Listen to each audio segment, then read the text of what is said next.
There's a lot of drugs on the way to WA at the moment. Cops reckon 2 men have sailed a 6.5 metre boat 30 clicks out to sea where they rendezvoused with a bigger boat that was carrying 320 kilograms of cocaine.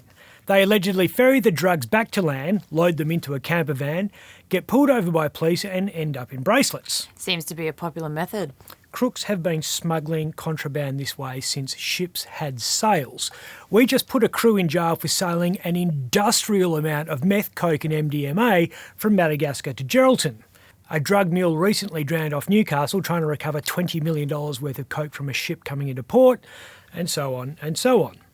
Smugglers transfer drugs from big international shipping companies for 2 reasons.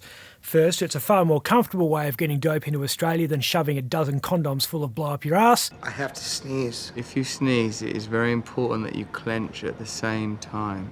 And second, it's quite low risk because WA alone has just shy of 13,000 kilometres of coastline, but Australian Border Force has about a dozen boats, only a handful of which are ever stationed out west.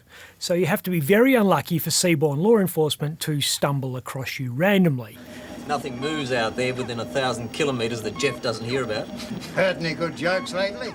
Even if they do have intel that a particular ship about to enter Australian waters may have drugs on board, it's still no guarantee they'll find the drugs, because the container vessels coming into the Pilbara, like the one the cops suspect the campervan crew rendezvoused with, are this big.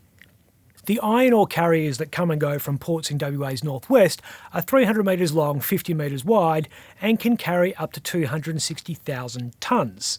The 320 kilos of cocaine seized by the cops would have filled a box about this big. Hard to find.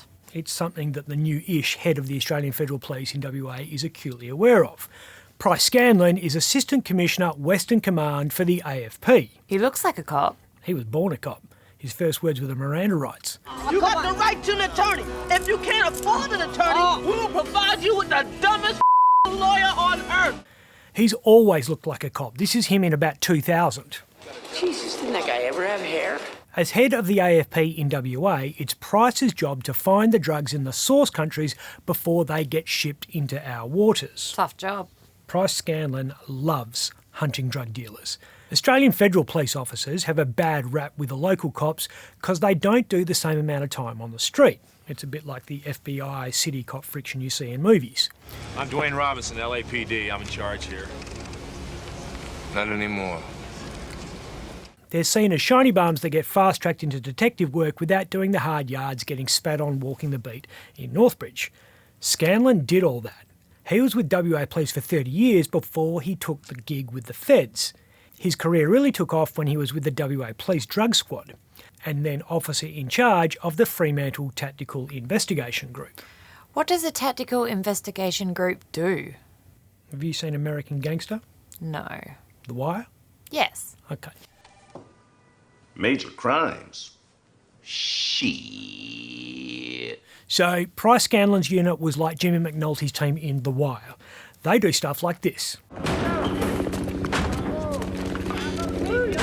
When Scanlon arrived in Fremantle 20 years ago, it wasn't quite Baltimore or Harlem, but organised crime figures were quite brazenly doing deals on the Cappuccino Strip. Which groups are you talking about? 3 of them. Coffin cheaters, rebels, and old-school Italian Mafia.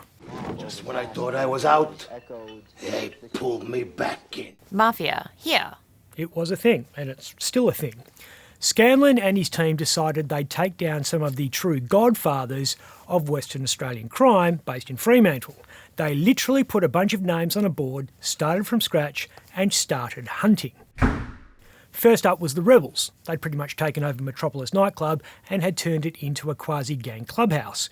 In 2001, Operation Gucci put Rick Roberts, or Rebel Rick as he was known, Shane Lehman, Errol Munro, Simon Jones and a very young Carl LeBrook inside.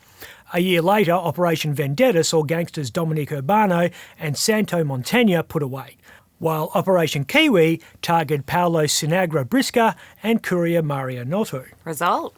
These were big operations. Scanlon was taking so much money and so much drugs off the crooks, they put out a hit on him. This was the front page of the West Australian back in June 2002. The $50,000 bounty was on Scanlon's head. We didn't know it was him back then. We just referred to him as a senior police officer.